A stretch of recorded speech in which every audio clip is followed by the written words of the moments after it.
नमस्कार मित्रांनो, आजच्या व्हिडिओमध्ये आपण सुरत चेन्नई ग्रीनफील्ड महामार्गाचा एक अपडेट बघणार आहोत।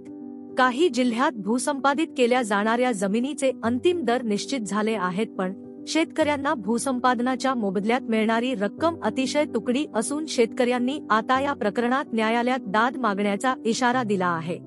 याविषयी संपूर्ण माहिती आज आपण बघणार आहोत। त्याआधी या एक्सप्रेसवे बद्दल आपण थोडक्यात जाणून घेऊ। मित्रांनो, सुरत चेन्नई ग्रीनफील्ड महामार्ग हा राष्ट्रीय महामार्ग प्राधिकरणाच्या माध्यमातून विकसित केला जात आहे। हा मार्ग भारतमाला परियोजने अंतर्गत तयार केला जाणारा एक प्रमुख ग्रीनफील्ड कॉरिडॉर आहे। या महामार्गामुळे सुरत आणि चेन्नई या दोन औद्योगिकदृष्ट्या महत्त्वाच्या शहरांदरम्यान कनेक्टिव्हिटी सुधारण्यास मदत होणार असून यामुळे महाराष्ट्रातील अहमदनगर, सोलापूर, नाशिक या जिल्ह्यातील कनेक्टिव्हिटी सुधारणार आहे। या प्रस्तावित महामार्गामुळे सुरत, नाशिक, अहमदनगर, सोलापूर, हैदराबाद, चेन्नई ही औद्योगिकदृष्ट्या महत्त्वाची शहरे जोडली जाणार आहेत। परिणामी विकासाला चालना मिळणार आहे। या मार्गाची महाराष्ट्रात एकूण लांबी 422 किलोमीटर आहे। सध्या या महामार्गासाठी आवश्यक भूसंपादनाचे काम प्रगती पथावर आहे। मित्रांनो, व्हिडिओमध्ये पुढे जाण्याआधी आपण जर आपल्या चॅनलवर नवीन असाल तर चॅनलला सबस्क्राइब करायला विसरू नका। या आपल्या चॅनलवर असेच अपडेट येत असतात, तेव्हा चॅनलला नक्की सबस्क्राइब करा आणि आपण आपल्या टेलिग्रामला लवकर जॉईन व्हा। त्या ठिकाणी अशी माहिती आपण टाकत असतो, त्याची लिंक ही डिस्क्रिप्शन मध्ये दिलेली आहे। मित्रांनो, सोलापूर जिल्ह्यातील अक्कलकोट तालुक्यात महामार्गामध्ये बाधित शेतकऱ्यांना भूसंपादनाची नोटीस बजावण्यात आली आहे। मात्र तालुक्यातील शेतकऱ्यांना भूसंपादनाच्या मोबदल्यात मिळणारी रक्कम अतिशय तुकडी असून यामुळे संबंधित शेतकऱ्यांमध्ये शासनाविरोधात कमालीचा रोष पाहायला मिळत आहे।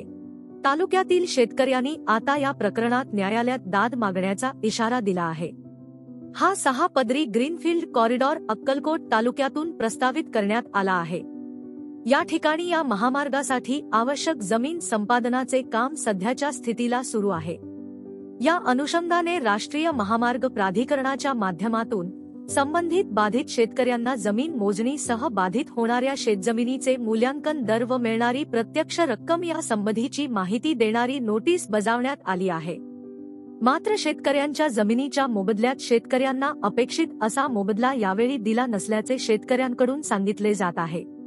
वास्तविक या परिसरातील शेतकऱ्यांना अक्कलकोट सोलापूर महामार्गाच्या भूसंपादनावेळी बाजार भावाच्या 5 पट अधिक मोबदला देऊ करण्यात आला होता। अशा परिस्थितीत या परिसरातील शेतकऱ्यांना सुरत चेन्नई ग्रीनफील्ड कॉरिडॉर साठी देखील अक्कलकोट सोलापूर महामार्गावेळी ज्या पद्धतीने बाजार भावाच्या 5 पट मोबदला बाधितांना मिळाला तेवढा मोबदला मिळण्याची आशा होती।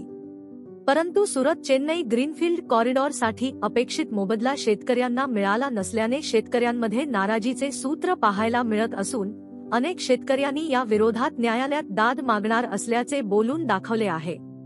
निश्चितच आता हे प्रकरण न्यायालयात जाते की यावर राष्ट्रीय महामार्ग प्राधिकरणाकडून काही तोडगा काढला जातो याकडे सर्वांचे लक्ष लागून राहणार आहे।